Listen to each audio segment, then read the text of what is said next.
Ibu Bapak yang terkasih, di dalam nama Tuhan kita Yesus Kristus, sebelum kita memulai aktivitas kita, marilah kita sejenak mendengarkan firman Tuhan yang menjadi kekuatan bagi kita pada hari ini, yaitu yang tertulis dari Injil Matius pasal 19 ayat 30, demikian bunyinya.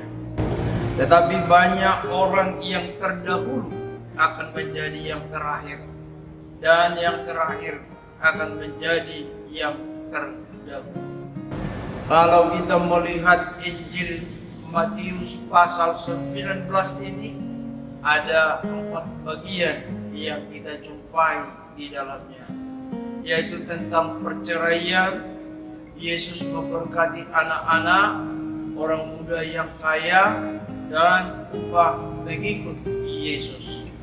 Nas kita pagi hari ini adalah bagian dari keempat, yaitu upah mengikut Yesus.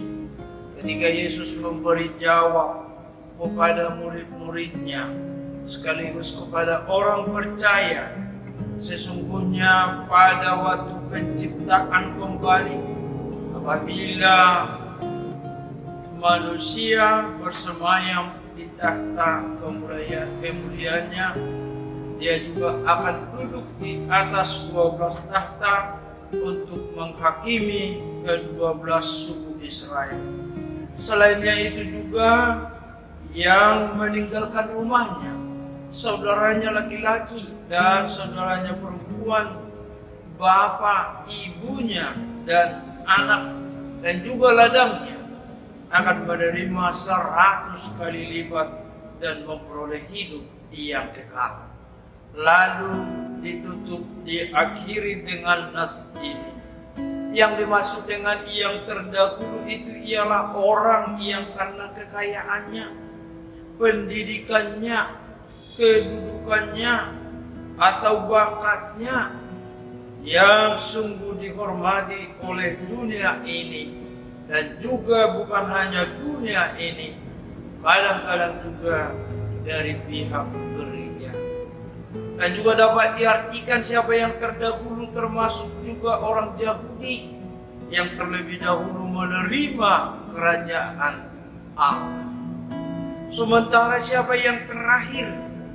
Yang terakhir adalah orang kaum yang tertinggal, golongan marginal yang tidak memiliki apa-apa, yang dianggap dunia ini rendah karena tidak memperoleh jabatan, karena tidak memperoleh kedudukan, karena tidak memperoleh harta, kehormatan apapun.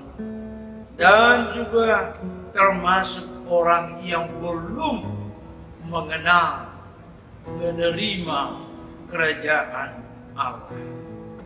Orang yang sudah terdahulu, anggapan dunia ini tidak berlaku bagi Allah. Karena Allah tidak menilai orang dari penampilan dan yang lahiriah, melainkan dari kesungguhan hati, dari kesucian hati, dan kasihnya di dalam hidupnya. Mari kita bandingkan dengan hal tersebut, yaitu sebagaimana kasih orang Samaria yang murah hati, orang Yahudi yang sudah terlebih dahulu menerima kerajaan Allah, namun dia tidak menunjukkan belas kasihan ketika mereka menjumpai pemuda yang luka di tengah jalan. Mereka melewati, tetapi orang Samaria yang berbelas kasihan itu langsung membawa ke rumah sakit untuk memperoleh kesembuhan. Demikian juga dengan kesucian hati Maria di Betania yang mencurahkan minyak yang harum, yang berharga kepada Yesus. Ada protes, masakan minyak berharga itu seakan-akan disia-siakan dilakukan kepada kaki Yesus. Sementara masih banyak orang miskin di dunia ini. Lalu Yesus menjawab, dia adalah melakukan yang tergerak dari hati. Dia melakukan yang terbaik bagi Tuhan. Dan ingatlah, selagi dunia ada, orang miskin tidak akan pernah hidup. Orang miskin tetap ada. Dan juga ingatlah juga persembahan janda miskin dari kesungguhan hatinya memberikan apa yang dia miliki. Itu lebih berharga daripada persembahan orang kaya. Orang kaya memberi dari sisa hartanya, sedangkan janda miskin memberikan dari segala kehidupannya tanpa pikir panjang, tetapi sekali lagi dari kesungguhan hati. Oleh karena itu, nas kita ini mengajak kita saudara-saudara seiman supaya kita jangan pernah yang menjadi orang yang terakhir.